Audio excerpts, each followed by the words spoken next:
India-Bangladesh relations have been exceptionally close for many decades over many governments.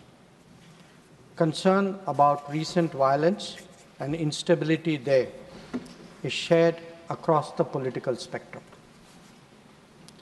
Since the election in January 2024, there has been considerable tension, deep divides, and growing polarization in Bangladesh politics. This underlying foundation aggravated a student agitation that started in June this year. There was growing violence, including attacks on public buildings and infrastructure, as well as traffic and rail obstruction. The violence continued through the month of July. Throughout this period, we repeatedly counseled restraint and urged that the situation be diffused through dialogue.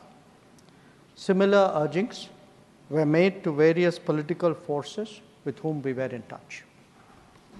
So, despite a Supreme Court judgment on 21 July, there was no let-up in the public agitation.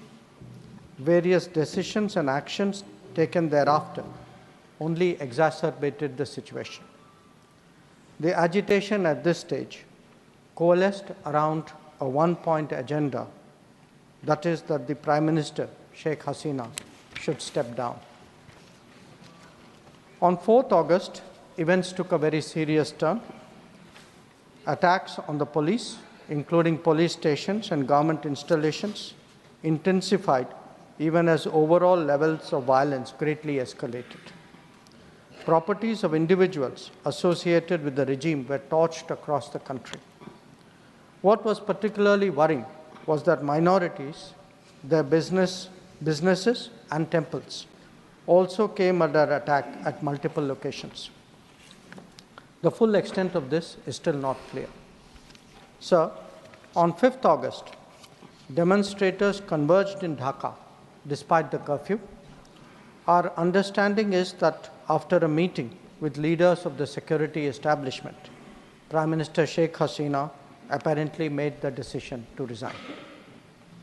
At very short notice, she requested approval to come for the moment to India.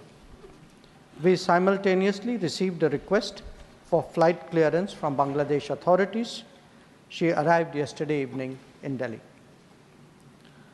The situation in Bangladesh, sir, is still evolving. The Army Chief, General Waqar-uz-Zaman, addressed the nation on 5th August. He spoke about assuming responsibility and constituting an interim government. We are in close and continuous touch with the Indian community in Bangladesh through our diplomatic missions. There are an estimated 19,000 Indian nationals there, of which about 9,000 are students. The bulk of the students, however, have already returned to India in the month of July on the advice of the High Commission. In terms of our diplomatic presence, in addition to the High Commission in Dhaka, we have assistant High Commissions in Chittagong, Rajshahi, Khulna, and Sylhet. It is our expectation that the host government will provide the required security protection for these establishments. We look forward to their normal functioning once the situation stabilizes. Chairman, sir, we are also monitoring the situation with regard to the status of minorities. There are reports of initiatives by various groups and organizations to ensure their protection and well-being. We welcome that, but will naturally remain deeply concerned till law and order is visibly restored. Our border guarding forces have also been instructed to be exceptionally alert in view of this complex situation. In the last 24 hours, we have also been in regular touch with the authorities in Dhaka. This is the situation as of now.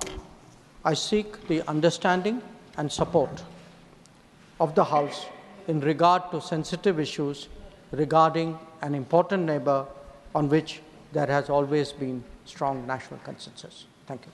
Debate resumes.